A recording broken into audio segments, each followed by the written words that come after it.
Hace 50 años asesinaron al Che. 50 años en tiempo histórico es un montón de tiempo, son muchos años. ¿Cuántos de los que están aquí no habían nacido? Levanten la mano. Ve eso. Ve eso. Y sin embargo, la memoria del comandante Ernesto Guevara sigue superviviendo y forma parte de esos fenómenos sorprendentes que se conectan a lo largo del tiempo de una manera. Uy, qué bien, ya llegó Paloma.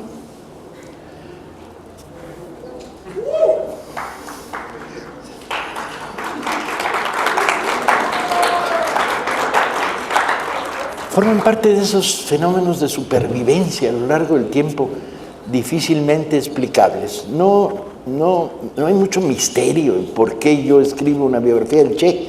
¿De quién chingados se iba a escribir? Digo, no es que no me interese, pero San Francisco de Asís no era mi rollo, pues, ¿no? Y desde luego no me interesaría escribir una biografía de Napoleón. Y desde luego me daría vómito negro, lepra absoluta, escribir una pinche biografía de Maximiliano. Era el Che es mi personaje, es el personaje de mi generación.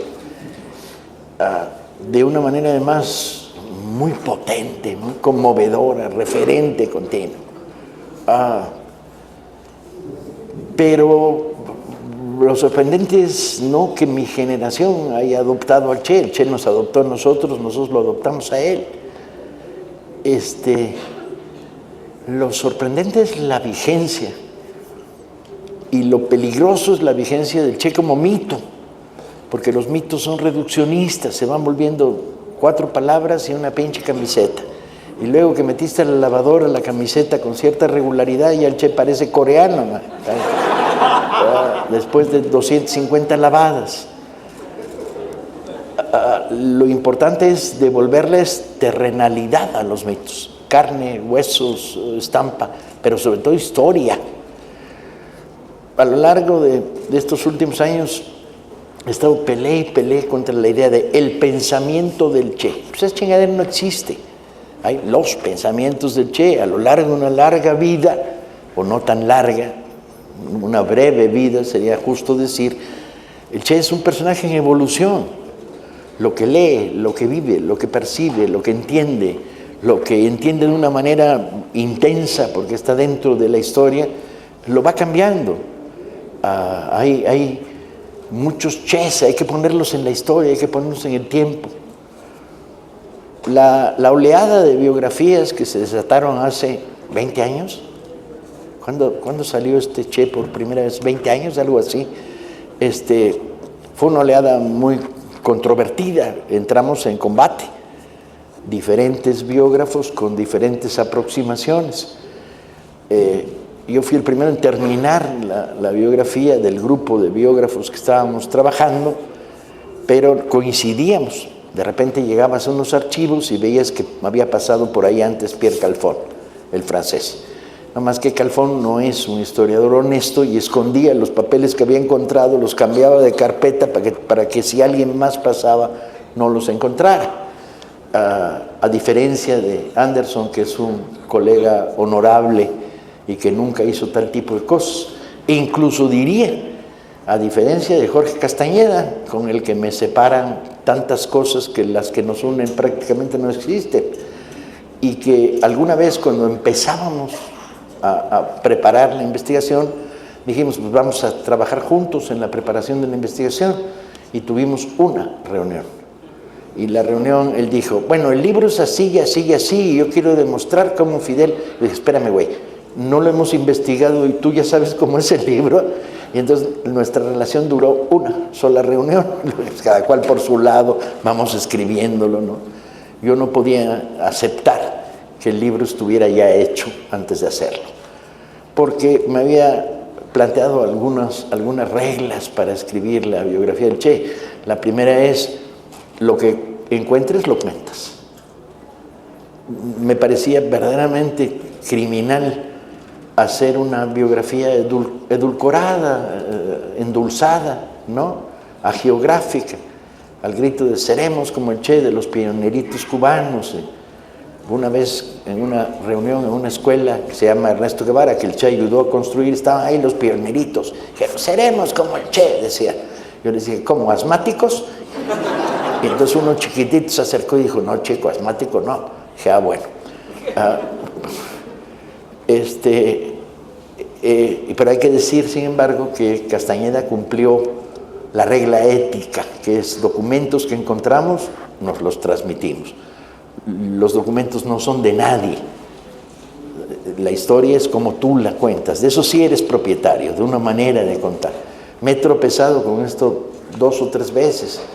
La productora norteamericana que hizo la versión del Che me dijo, queremos comprar los derechos de tu libro. Y dije, ¿van a hacer mi libro? Y dijeron, no, vamos a hacer nuestra película. Entonces dije, entonces, chingada, se lo regalo. Pues, sí, mi libro es información. Y el productor norteamericano no entendía. No le cabía en la cabeza que un autor latinoamericano le dijera que no quería dinero. Yo decía, pero ¿cómo te voy a cobrar porque uses mi biografía? Mi biografía usó a su vez centenares de libros sobre el Che, cita a decenas de testigos que yo tendría que haberles pagado por... La historia es de todos. Y entonces me miraba como si este güey no sabe que le estamos ofreciendo un cheque. Y yo decía, no, sí sé que me estás ofreciendo un cheque, no lo quiero, no es mío. El Che no es de nadie, el Che es de todos, pues. Entonces fue una carrera controversial, conflictiva, donde aparecen diferentes versiones. Yo intenté desde el principio esta idea, ni el Che se merece una biografía edulcorada, ni me la merezco yo, ni se la merecen los lectores. Parto del supuesto de que uno tiene lectores inteligentes y que sabrán leer. Al paso del tiempo, una vez mi padre me dijo, he leído el capítulo 17 y lo interpreto así. Y quedé muy sacado de onda porque lo interpretaba al revés de como yo lo interpretaba. Pero me parecía legítimo. Me parecía que cada lector llega al libro con su arsenal de experiencias, reflexiones, vivencias, y busca en él estos encuentros e interpreta.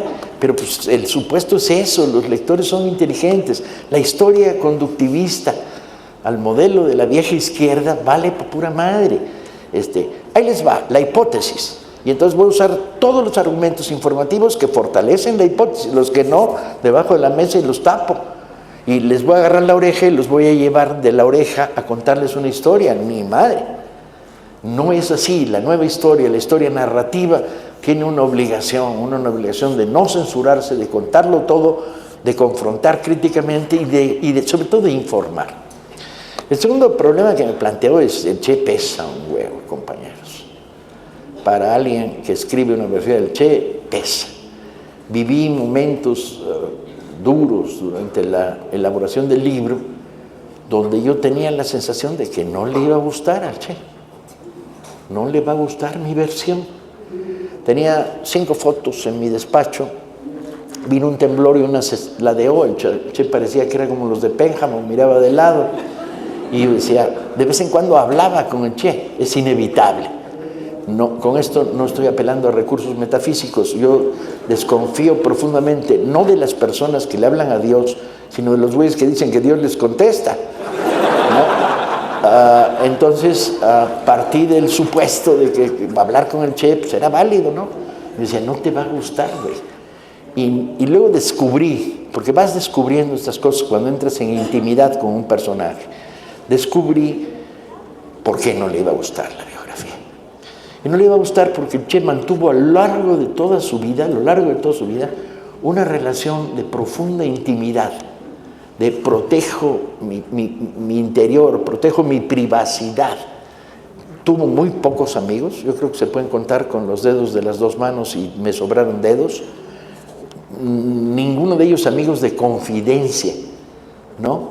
Siempre una distancia. Sus amigos no íntimos siempre les mantuvo una cierta distancia. El Che era tímido contra lo que puede parecer y por tímido, como todos los tímidos, tenía alardes de prepotencia y sobraduría, como dijeran los argentinos, estaba sobrado, ¿no? Como reactivo. Entonces no le iba a gustar que yo me metiera escarbando en su vida. Y luego dije, pues bueno, lamento que no te guste, pero es bastante justa, bastante fiel. A lo largo del camino fue encontrando cosas, no que no me gustaran, sino que contradecían las versiones medio oficiales que existían sobre la biografía del Che. Como por ejemplo el asesinato de Eutimio. Durante la primera etapa de la guerrilla, en la maestra se les infiltra un soplón. Y este soplón, peligrosísimo, infiltrado en la guerrilla, de origen campesino, entra y sale, y en las salidas delata a los campesinos que están apoyando la guerrilla, lo cual produce el asesinato inmediato por parte de la Guardia Rural Batistiana de los nexos con la guerrilla.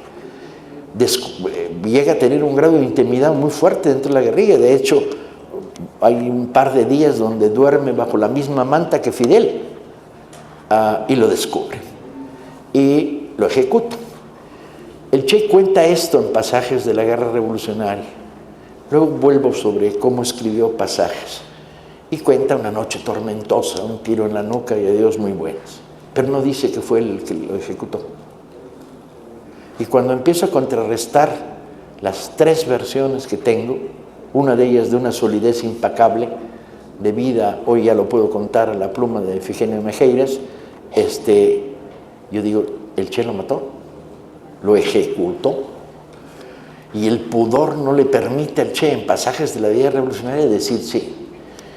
Pero también es un retrato del propio personaje, el que lo haya hecho y el que no lo cuente. Cuando contó todo, contó cuando tuvo miedo, cuando corrió, cuando empezaron las bombas y se tiró un hoyo y acá estuvo a punto de no salir, y te va dando el retrato. Para el Che el valor no era una condición natural, no era un valiente, ni era un valiente a lo pendejo. Y sin embargo, cuando la guerrilla en la maestra combatía, el loco de Mejeiras gritaba como los Mau Mau, porque en aquella época estaba en pleno auge informativo la rebelión de los Mau Mau en Kenia, y eso lo interpretaban como a ver quién tiene más tompiates. Y peleaban de pie, lo cual es delirante. En la guerrilla de la emboscada, ofrecer el cuerpo por delante desmoraliza profundamente al enemigo que tienes enfrente, pero la posibilidad de que te llenen de tiros aumenta de una manera notable. Y el Che se iba para adelante. Y uno dice, bueno, no es que sea profundamente valiente, es que tiene una especie de conciencia del deber brutalmente arraigada. Lo voy siguiendo a lo largo de toda su biografía y encuentro elementos sintomáticos de esto. Nunca le pide a nadie, nunca, no encontré una sola vez en que le pida a alguien que haga algo que él no está haciendo o está dispuesto a hacer. Esta teoría de mandar no es ordenar a otros que hagan lo que yo no quiero hacer, sino mandar es ordenarle a otros que hagan lo que yo estoy haciendo, voy a hacer. Eso creaba la fidelidad más brutal entre sus compañeros, amigos. El más inteligente de todos sus jóvenes compañeros de guerrilla que crecieron con el Che, eran adolescentes, escribe un libro maravilloso que se llama Descamisado, se lo recomiendo, a ver si lo pueden encontrar por ahí. El general Acevedo, hoy general Acevedo, en la que cuenta que él odiaba al Che, chinga. El Che lo traía barriendo donde no había que barrer, lo regañaba un rato, sí, le decía, usted es un hocicón. Y el joven hacía todo lo posible por evitar que el argentino, como lo llamaba, lo regañara. Pues el Che era duro en el regaño.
surgió. Bueno, surgieron sobre todo ampliaciones interesantes. Por ejemplo, una carta del Che que yo no conocía, un testimonio de un personaje muy cercano a él que se me había escapado, no lo había podido entrevistar, y que luego lo entrevisté cuando hicimos la película, el documental de las 17 medias horas, una historia del Congo que se me había ido, que me daba la perspectiva de los mercenarios sudafricanos más fuerte y que la necesitaba para contar qué demonios estaba haciendo el Che en el Congo, pero sobre todo lo que había aparecido entre la primera y la segunda edición era la red más potente de calumnias que imaginarse pueda, ¿sí? Y adopté una posición muy, digamos, benevolente hacia la calumnia, que es: no las voy a desechar, las voy a investigar. Porque, vuelvo al principio, el Che no se merece una biografía edulcorada, ni yo me la merezco, ni ustedes la merecen. Entonces, calumnia que se cuenta y que tiene un cierto sustento, vamos a estudiarla y contarla y añadirla. Y entonces creció el libro, creció con 50 páginas. Entre el segundo y el tercero se volvió a repetir.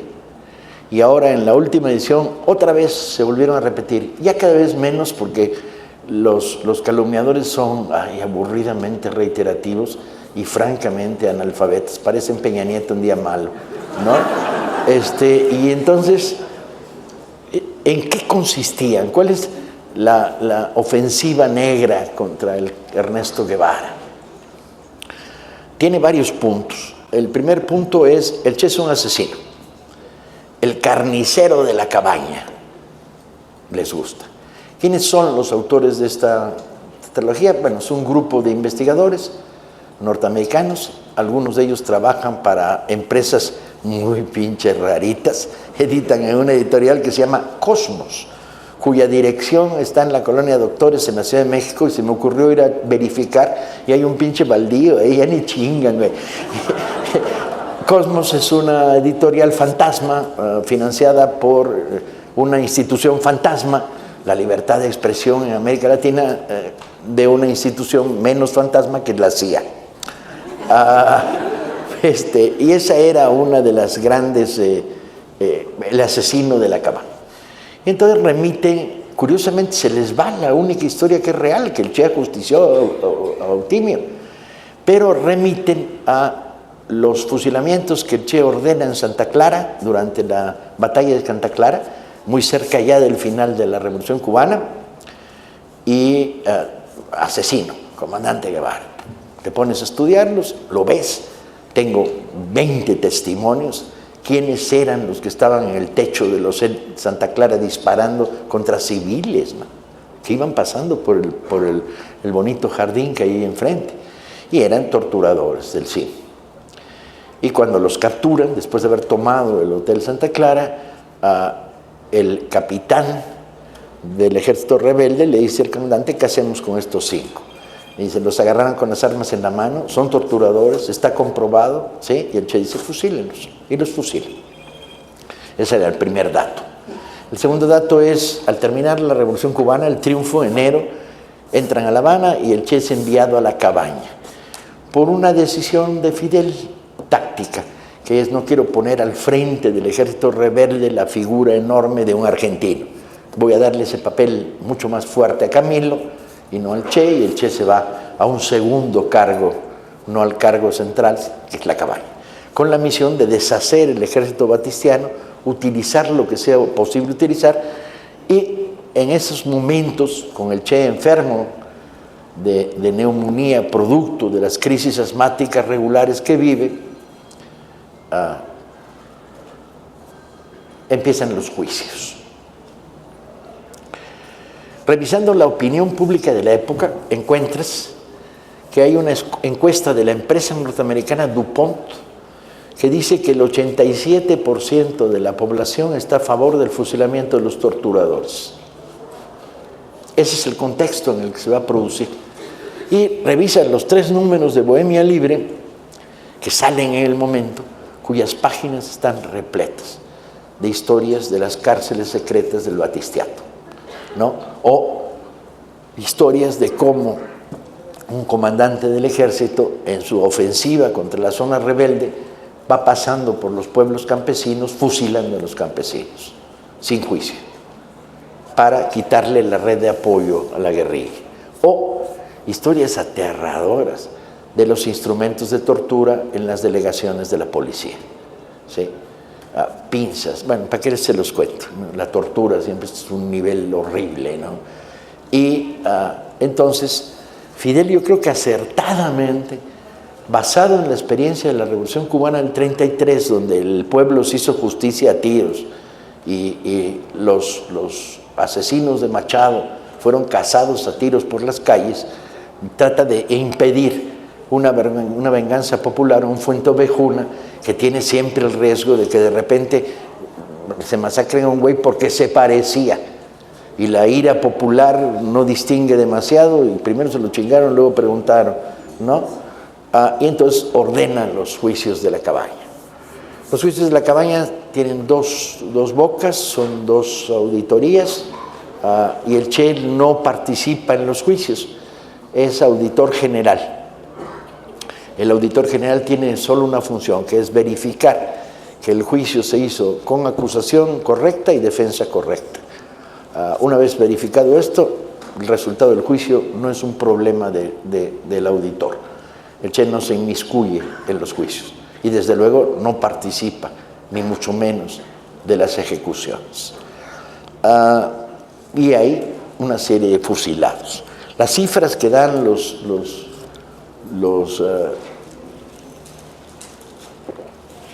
autores de la tesis del asesino de la cabaña son desproporcionadas. Estuve viendo el número de juicios, verifiqué muchísimos menos de los que ellos dicen, y hasta donde pude ver, todos ellos justificados. O sea, si el cargo es abuso de poder con tortura, pena de fusilamiento. Y hay un caso en particular que los conmueve mucho a los calumniadores del Che, que es que dicen, ordenó fusilar a un adolescente, y dan el nombre de este adolescente. Y entonces me puse a rastrear la historia. La historia es como sigue. En la relación que tiene el Che en las villas con las ciudades, su enlace es una mujer. Esta mujer tiene a su vez un ayudante. Este ayudante lo captura, se abre, la delata, y los torturadores la meten en un saco y la matan a palos. Y luego tiran el cadáver a los tiburones en el mar. Y este chavo participa del asesinato de esta mujer inocente, cuya única culpa es haber sido un enlace con la guerrilla urbana. Este chavo luego participa en otra serie de torturas, no es tan adolescente, debe tener cerca de los 20 años, y es cierto que cuando lo juzgan lo condenan a muerte. Y la madre interviene tratando de que el Che lo salve. Y el Che le dice, como siempre, y el Che nunca se tocó el corazón en estas cosas, un hombre de una relativa dureza, y fue juzgado, yo no meto las manos. Y lo fusila a este chavo, culpable de varios, participante, no solo culpable, no de las delaciones, de los asesinatos de los delatados. Entonces, bueno, el carnicero de la cabaña pues, se te desmorona. ¿Estaba de acuerdo el Che con los fusilamientos? Sí, estaba de acuerdo. No me cabe ni la menor duda. Todas las conversaciones que tuve con compañeros de esa época, que estaban con él en la cabaña, todo el mundo coincide. El Che estaba a favor de que fusilaran a los torturadores, a los criminales de guerra. Este es el primer gran mito. El segundo es una construcción verdaderamente maligna, chinga, que es la relación del Che con Tania en la guerrilla boliviana.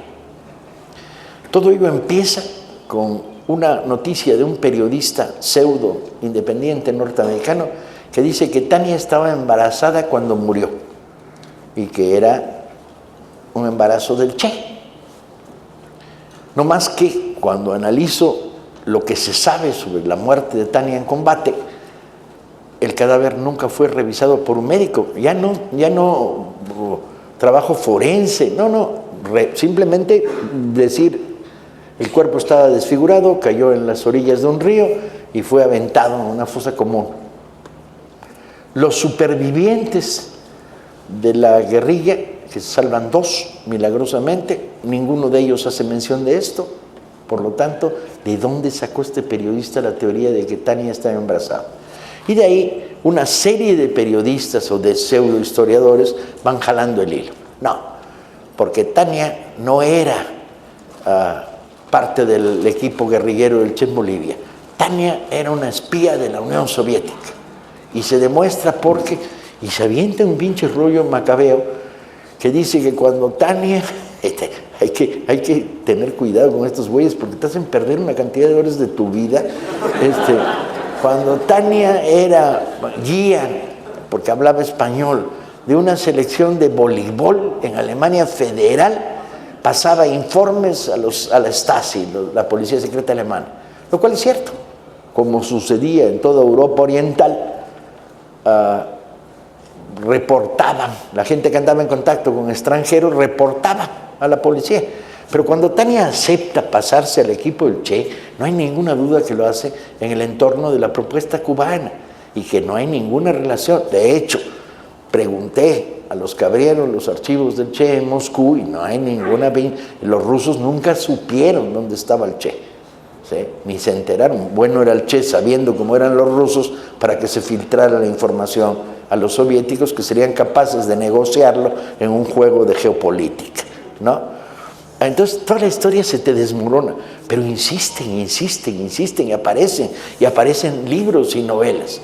La tercera prueba de los calumniadores es la rembombante frase de el Che como ministro de Industria llevó a la economía cubana al desastre.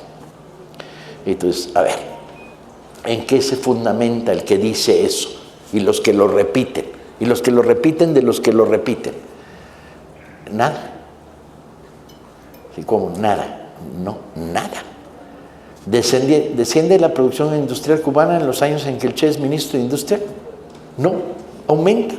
Y güey, en pleno bloqueo, en condiciones imposibles de producir, donde cuando tienes que hacer pasta de dientes de 7 insumos solo tienes 2 y ni siquiera tienes los tubos para meterla, la producción industrial cubana se sostiene. Porque era lo que yo había escrito, el milagro. De todo el libro hay partes geniales, hay partes maravillosas, hay partes súper maravillosas, hay partes que están más o menos bien escritas, hay partes donde le faltaron talento al escritor para contar, pero la parte de industria es fascinante, porque es la gran aventura. De hecho, si alguien me pregunta ¿qué te quedas después de 20 años de haber escrito el libro?, me quedo con los capítulos de cómo trata de levantar la industria socialista en las condiciones más abominables que te puedas imaginar, debatiendo con los obreros de la Coca-Cola. Por cierto, que nadie me esté chingando con que por qué bebo Coca-Cola. ¿Qué dijo el Che? El Che dijo, no hay que prohibirla, hay que expropiarla.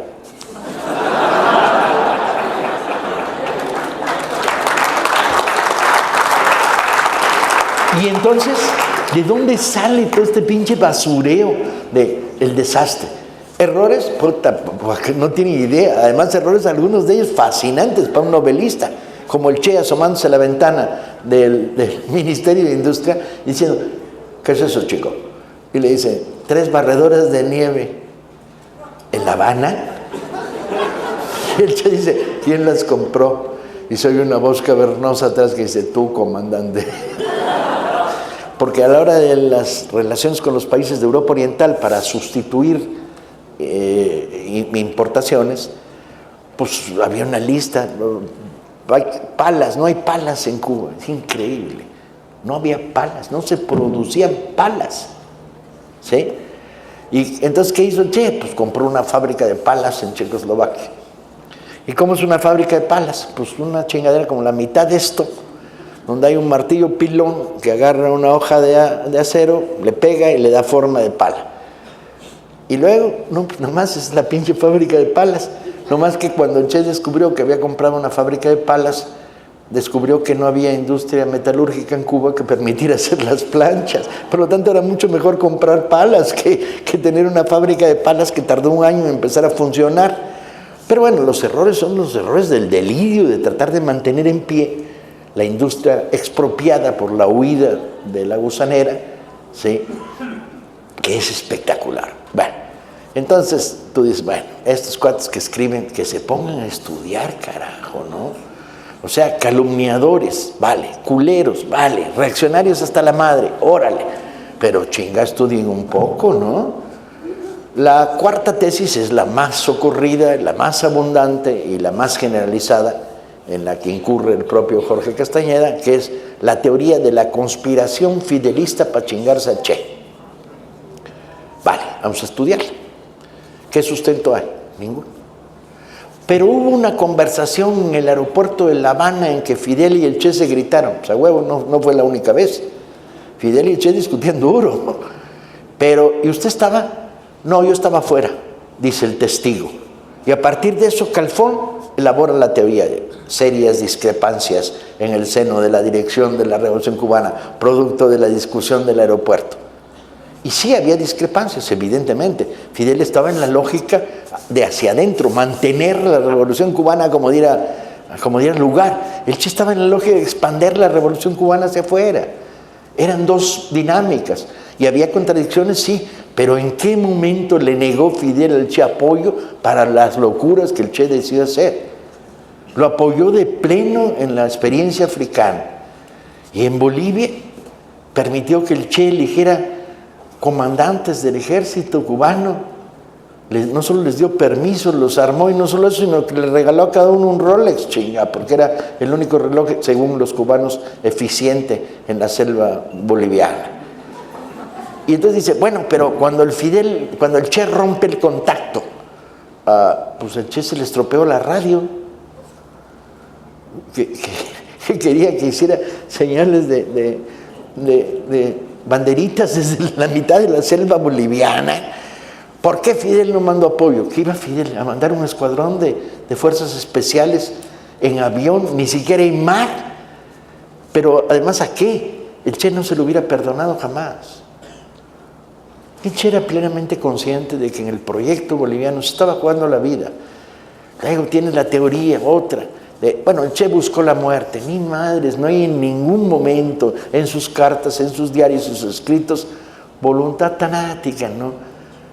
Sabía que la muerte era una posibilidad, lo dice varias veces con gran claridad, pero buscar la muerte, suicidarse, de hecho es cierto que el Che dice cuando lo capturan, no disparen, soy el Che.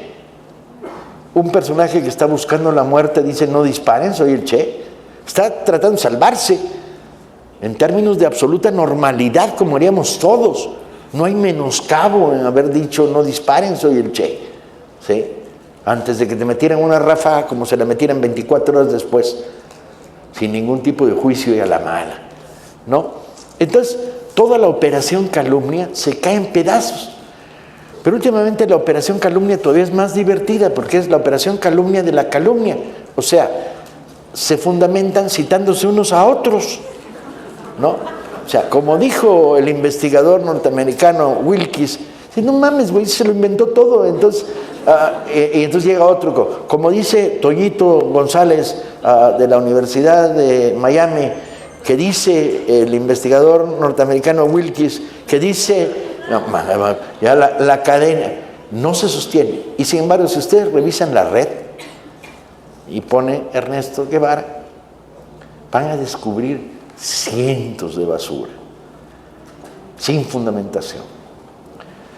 Eso me obligó a seguir escribiendo sobre el Che, cosa que no quería. El Che me ha acompañado muchos años de mi vida, está ahí, lo quiero un chingo, pero tengo que cambiar de obsesiones. Soy un escritor vivo y activo, soy un militante de izquierda que no puede quedar clavado en la nostalgia, pues, ¿no?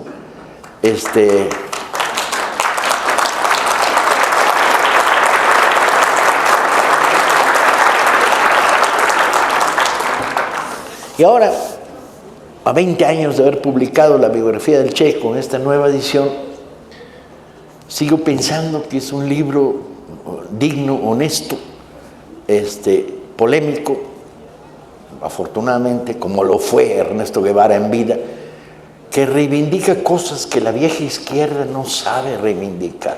¿A qué brutos son los viejos stalinistas, chinga, ¿no?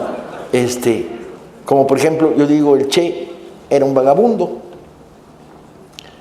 y me siento a gusto, vagar mundo, un tipo que vaga por el mundo, que cuando está entrenando parece asumar a la Revolución Cubana, anda escribiendo cartas diciendo, y a lo mejor me puedo ir a un congreso a Polonia, y quiero ir a China. Si alguna virtud grande tuvo el Che, aparte del maravilloso paso por industria, aparte de la genial campaña de lo que se llama en Cuba la invasión, el paso del oriente, en la mano hay que tener cuidado, el paso del oriente de la isla hacia las villas. La gran virtud es que es un dirigente de la izquierda radical latinoamericana que se hizo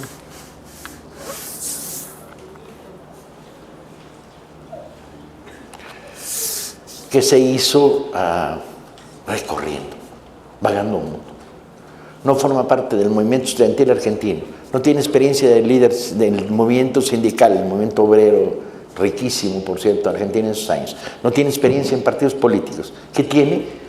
Tiene haber trabajado cargando sacos en la United Fruit, tiene haber dormido en la Ciudad de México, en la bodega del Fondo de Cultura Económica, para poder leer El Capital de Marx en las noches.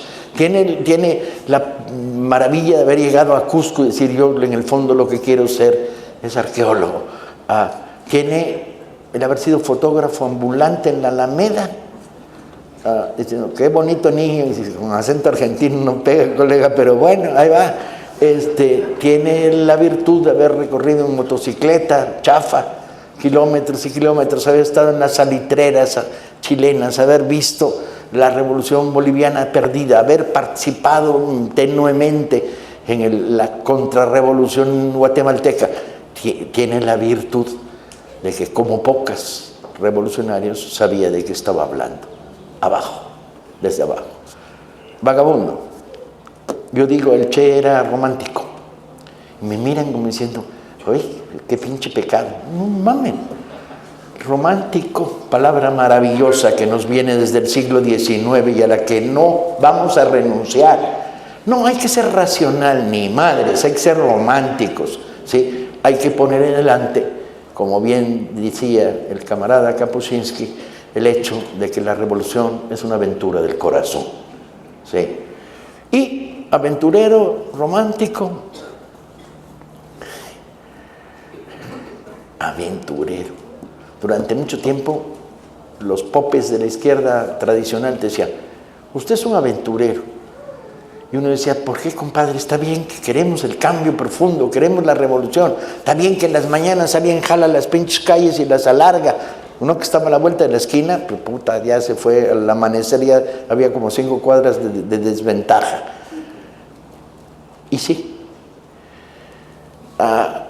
hayamos optado por lo que hayamos optado. Si somos hombres y mujeres que piensan que este país, esta sociedad, esta América Latina tiene que cambiar para volverse más justa, más igualitaria, ¿sí? Más digna, desprovista del doble lenguaje, menos pendejamente neoliberal, ¿sí? Si somos hombres y mujeres que creemos en esto, el Che sigue siendo un gran compañero. Muchas gracias.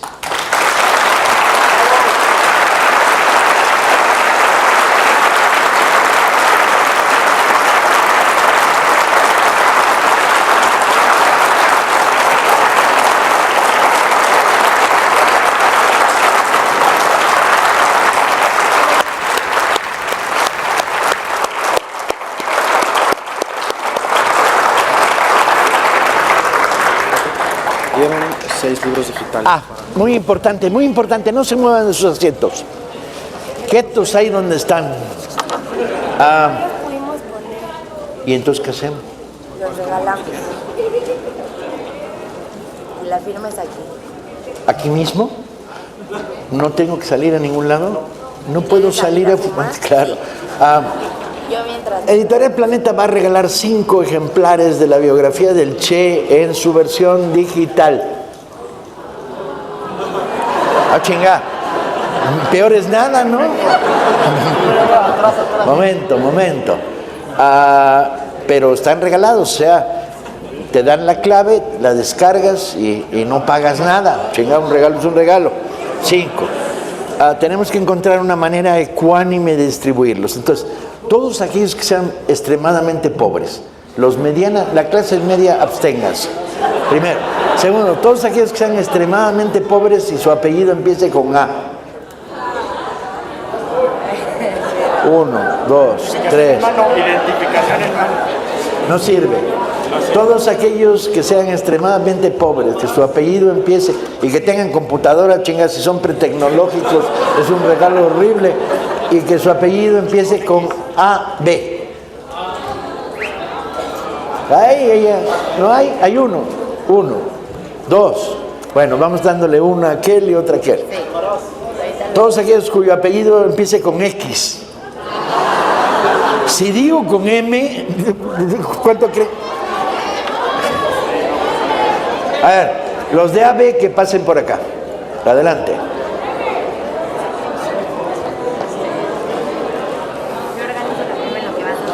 ¿Qué? Organizo la firma en lo que vas a firmar. ¿Organizas la firma? Sí. Pero que lo dejen salir para que pueda regresar.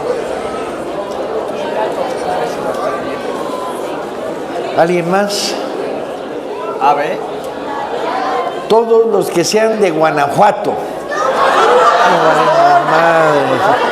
Guanajuato, Salvatierra. Vamos a buscar un estado más alejado. Todos los coahuileños que hay aquí. Ahora pues, todos los de Baja California. Y mi esposa es de 1. Mexicali. Ahí hay dos. De Guanajuato. Ahí está.